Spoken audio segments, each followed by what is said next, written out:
If the most powerful pirates ever, Rocks, Roger, Whitebeard, Kaido, all supposedly have claims to being the strongest, the world's strongest man, the world's strongest creature, the king of the seas, and so on, then what do you call the boogeyman they all feared? That man needs no title. Garp is just him.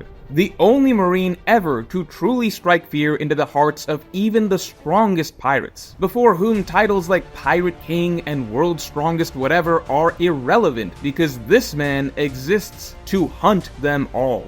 Where you see a king, Garp sees prey. What we are finally beginning to understand is that Garp is basically what end-of-story Prime Luffy would look like if Luffy didn't have his fruit. If Luffy was in his prime with no special Nika fruit and was forced to fight with just his fists and haki, then this is the monster he would still be. He would essentially be Garp, the strongest fist fighter in history. That's why Garp is basically the Pirate King equivalent of the Marines. The freest man in the Marines who can do whatever he wants without ever having to follow orders. Who is so much absurdly stronger than any other Marine to have ever lived, past or present, that he is in his own category. A monster beyond Admiral or Fleet Admiral, who obeys no one. Today we're going to be breaking down the greatness of the most slept-on legend in One Piece, and most importantly, what Oda's portrayal of Garp as an anomaly among the Marines tells us about what it takes to truly reach the highest level in the One Piece world. But before we get into it, make sure to subscribe. But first, if you want to get One Piece's beautiful islands for your walls, you can get any 2 island posters and get another 2 free and free shipping on our brand new site, OneDreamStudio.com. And a huge congratulations to our giveaway winner, Jules Marquise Farley, who will be receiving the complete island posters collection. Thank you everyone for participating. And as thanks to everyone who participated, check your emails for a giveaway exclusive special. And we know how much you all enjoyed the island posters, but we've got something even bigger for you around the corner. What we've got next for you all is something you're not going to find anywhere else. Stay tuned.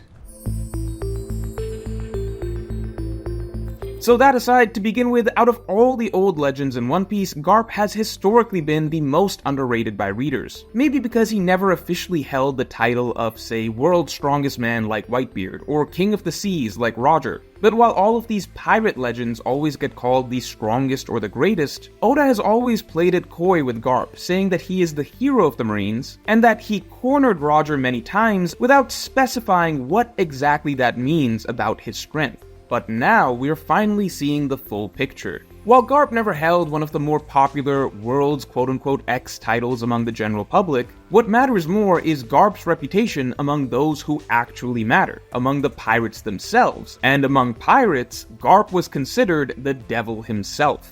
We will never see another image like this, of 3 emperors of the sea, not far off from their primes, all running from one man with no devil fruits, no weapons, just fists alone. At Garp's peak, in the strongest era of One Piece, he was one of the top 3 strongest men on the ocean. And while it's not worth getting into debates as to who exactly was number 1 at this time, one thing that is for absolute certain is that the other 2, despite having their mighty crews backing them, still feared the lone marine warrior Garp in particular. It makes a lot of sense when you consider what Garp is supposed to represent, which is basically Prime Luffy without his fruit. Ever since it's been revealed that Luffy has the legendary Sun God fruit, which is certainly in the running for potentially the most powerful devil fruit of them all, it has felt like end-of-story Luffy will have an advantage that many of the other all-time great pirates like Rocks, Roger, Shanks, and so on lacked. And that makes sense, Luffy is supposed to go beyond all of them. End-of-story Luffy should be stronger than Imu himself, which would only be possible with the Nika fruit. However, at the same time, Luffy should still be Pirate King level even without his fruit.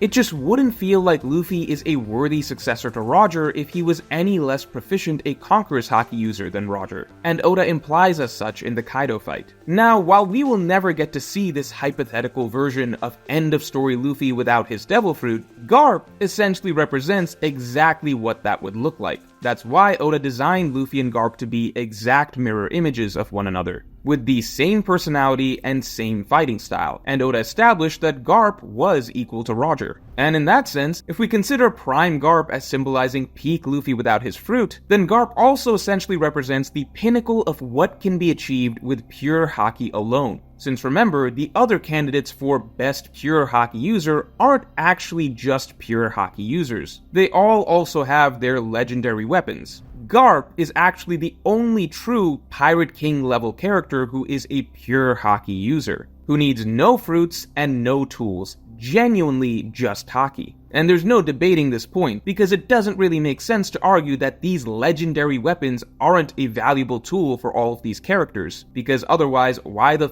would Oda make such a big deal out of legendary weapons? Why would these characters even use legendary weapons if they are the same as basic normal swords? No, the strongest true pure Haki user is just Garp, the only character with no devil fruit, no weapons, just straight hands. This is the actual peak that can be achieved with Haki alone, and this is the level Luffy should reach end of story as a pure fist fighter, with no gears and no devil fruit usage. That's not unreasonable if we assume that Joy Boy's Haki is the ceiling in the story, and Joy Boy's Haki was established to be roughly comparable to Shanks's, meaning Roger's Haki should of course also be around Joy Boy's level, and therefore Garp's would be as well, giving us a nice picture of where Luffy should end up Haki-wise end of story, even without his fruit. But Garp being a Haki beast isn't just power scaling hype. Garp's strength and what it represents in the context of him being the only monstrous Haki user in One Piece who isn't a pirate says volumes about the dichotomy Oda is drawing between pirates and marines.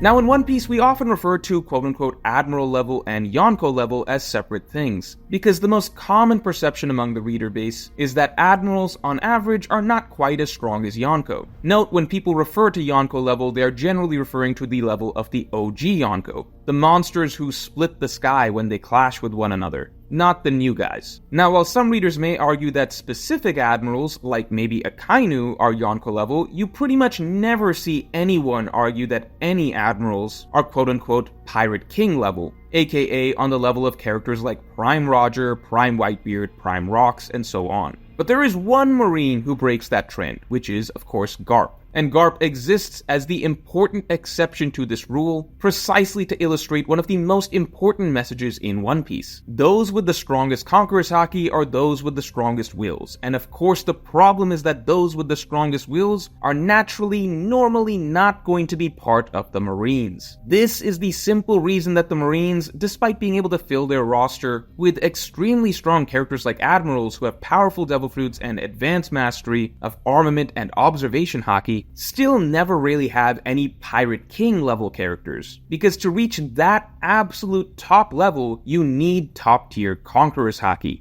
And the problem, of course, is that if you have top tier Conqueror's Haki, you probably wouldn't be putting on a uniform and saluting your bosses. You would choose to be a king yourself, carving your way through the world, making your own path. Now you might say that, well, there are some Conqueror's Haki users who are subordinates on pirate crews, but the only pirate crews where we see a Conqueror's Haki user that is a willing subordinate to someone else are in crews where there is much less strict hierarchy. For example, the Rocks pirates with plenty of Conqueror's Haki users generally don't treat Rocks as their actual boss. These Conquerors are portrayed as independent figures choosing to go along with him. Similarly, Zoro makes it clear that he only follows Luffy under his own terms. He will leave if he stops respecting Luffy. Luffy rarely ever attempts to exert authority over Zoro, and Zoro would be the boss himself in any other organization. Roger also had a much looser command over his crew, who would actively fight him, and of course Rayleigh and Gaban would directly butt heads with him. Essentially, Conqueror's users are simply never seen in organizations that demand strict and absolute obedience to a higher power like the Marines. This is why Whitebeard even points out that a Conqueror like Odin would not really fit on Whitebeard's crew, since compared to Rocks, Roger, and Luffy, Whitebeard was a bit more of a stickler for structure, hierarchy, and chain of command on his crew. And Odin only ends up coming along as a temporary addition because it's an opportunity for adventure for him, not because Odin is bowing down to Whitebeard permanently. So the simple issue with the Marines is that the innate nature of most Marines, even of its strongest fighters, is to obey first and foremost. It takes a lot of life-changing events for even someone like Aokiji to actually finally begin to think for himself, because that is fundamentally not in his nature. Which is also why none of the admirals are Conqueror's Haki users, because Conqueror's Haki has to be a part of your fundamental nature. An obedient soldier, no matter how strong, can never be a Conqueror's Haki user. I do think there is maybe hope for Akainu to turn out to have Conqueror's Haki still, as it does seem to be inherently in his nature to want to follow his own will rather than his boss's. So if any admiral can be revealed to have reached Yonko level or above, Akainu is the only shot if he has awakened his Conqueror's Haki. However, there is only one Marine who was, from the very beginning, a bona fide top-tier Conqueror through and through, and that is, of course, Garp. And that is precisely why Garp is so ridiculously far ahead of all other Marines. The simple reason is that Garp, at heart, is a pirate who chose to become a Marine. Being a pirate is, at its core, about freedom, and despite wearing the uniform, Garp is a free man. To date, there is not a single Marine protocol that Garp has ever been forced to follow. Garp does not obey the Celestial Dragons. Garp refuses promotion because he does not need it. Garp directly refuses orders whenever he wants, even from the Fleet Admiral. And Garp's freedom goes so far that even in the God Valley incident, when the entire population of Celestial Dragons was about to be wiped out, when all the most powerful pirates in the world were attacking at once, when a battle even bigger than Marineford was about to go down with the highest emergency stakes the Marines had ever seen, Garp still casually refused to go, and not a single soul in the Marines or above could have made him. They literally had to beg him to go, and he still refused. This is a man with absolute freedom. You may have been misled to believe he's a Marine because you're hung up on labels, but the messaging of One Piece is that the labels don't matter. By One Piece definitions of what it actually means to be a pirate, Garp is a pirate, cosplaying as a Marine. You could argue that Garp is even freer than any pirate, because while pirates can technically do whatever they want, they are still hunted by the Marines, whereas Garp can do whatever he wants without ever having to worry about the Marines because the Marines are in his pocket. What is established clearly here is that Garp doesn't obey the Marines. The Marines need to beg Garp to help them, like he's their Superman, and Garp will still only act if he feels like it. Garp is a pirate king who chose to settle himself in the Marines, but he is a soldier in name only. Rank is irrelevant to him, he talks down to his superiors, and he ignores his superiors, because everyone in the Marines ultimately knows that it is Garp at the top of the food chain. It's also particularly telling that at God Valley, the ultimate battle of the world government against pirates, they didn't even bother calling in any admirals, they only called in Garp, because Garp is that much more valuable. And if you think it's controversial to put Garp far ahead of the rest of the Marines, it's really not, because this isn't even a matter of power scaling, it's narrative understanding. Thematic messaging trumps all else, and One Piece is a story about freedom and willpower. That is again why Haki transcends all. The point is that the strongest Marines are ultimately still limited by their subservient wills and adherence to the system. They fundamentally cannot reach the highest level of strength because they do not have the spirit for it. Garp doesn't have the fancy fruits that the admirals do, but he doesn't need them because he is the only Marine who has such a powerful will that he has retained complete freedom in a system that is built on absolute obedience. And it's for this same reason that Kobe, despite his inexperience, is the first Marine since Garp to truly have the potential to reach that level among the very strongest in the One Piece world. Because Kobe, from the very beginning, also had the one quality that matters more than anything else when it comes to strength in One Piece: refusal to blindly obey, even at the cost of one's own life. That kind of will puts Kobe's potential far above the admirals, and this is why Oda presented Kobe as the first Marine who can actually be the successor of Garp, the next quote-unquote hero of the Marines. And lastly, if we want to get really controversial, even old Garp is likely still the strongest Marine.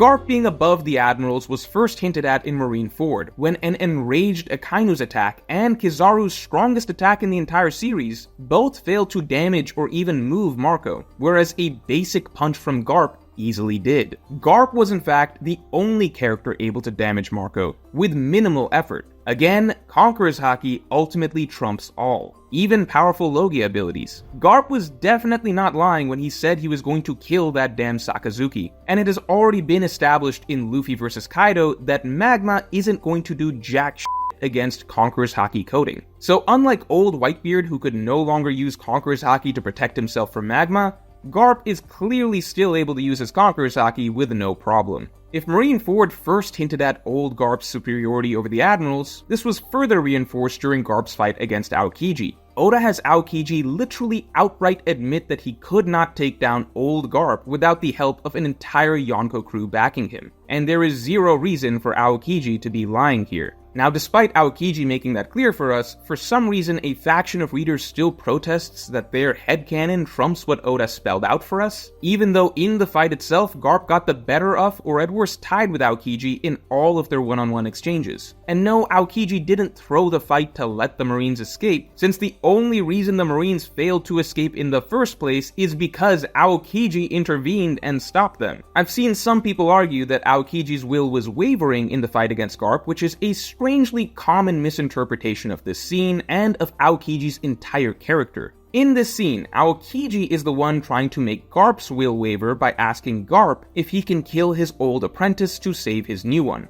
Garp is refuting that by saying that he lives in the moment and that Garp's will is not going to waver that easily. Garp then flips things back and assumes that Aokiji's will is weak, but the whole point is that Garp is mistaken. Aokiji has now actually found himself. Aokiji didn't just join the Blackbeard Pirates because he is lost, it's the opposite. The whole point is that it's established that Aokiji, after leaving the brainwashing of the Marines, has now finally begun to see his true purpose, rather than just being a cog in the wheel. Aokiji now finally has real determination. We don't yet know Aokiji's secret plan and why he is using the Blackbeard Pirates for his own purposes, but the whole point of Aokiji's character arc is that he now finally has absolute conviction in following his own path. He's not the lost lamb that Garp thinks he is. Now, if you really want to stretch and argue that, okay, but even if Aokiji is confident in his path overall, well, his will is still probably shaken in this moment because he has to fight his old mentor, and that has to be emotionally difficult for him, right? Well, then that same logic goes for Garp too, doesn't it? Both of them are outright telling us that they are not emotionally compromised in this fight. But for some reason, biased readers want to give Aokiji the excuse that he must have just been emotionally compromised, but not Garp. Garp's just some emotionless shell according to them, even though we literally have prior established narrative of how difficult it is for Garp to fight the ones he loves. But look, even if we want to be really ridiculously generous and just super biased to Aokiji's side and pretend that, okay, only Aokiji is emotionally affected here, then if we give that to Aokiji as his handicap, well then Garp's handicaps are having to fight while bleeding out with a literal giant gaping hole in his stomach, while also having to hold off an entire Yonko crew at the same time, while also having to be a meat shield to protect his subordinates over and over. I cannot imagine the obscene levels of bias to argue that Character A is objectively more handicapped than Character B here. And remember, despite all of this, Character B still won their 1v1s. But look, even if you really want to stretch and say, okay, well, if we pretend that Aokiji's will was weakened and Garp's wasn't, and if we pretend that this severely affected Aokiji's ability to use Haki, because of course Haki is tied to will, and if we want to pretend that this one handicap outweighs Garp's many severe handicaps, then here's the problem. It doesn't matter. Because Aokiji doesn't even have Conqueror's Haki. Regardless of whether his will is wavering or not, either way, Aokiji can only use Armament Haki, meaning even at his hypothetical best, he can still only use Armament Haki punches, which are inherently not going to be as strong as Garp's Conqueror's Haki punches, aka the galaxy attacks that Garp was kind enough to refrain from using against his disciple. Essentially, the nerfed Haki argument is pointless to make for Aokiji, since nerfed or not, Aokiji's haki inherently can't measure up to Garp's. There is a fundamental gap between armament and conquerors. And Aokiji's ice is irrelevant since it's already established that Aokiji can't freeze Garp.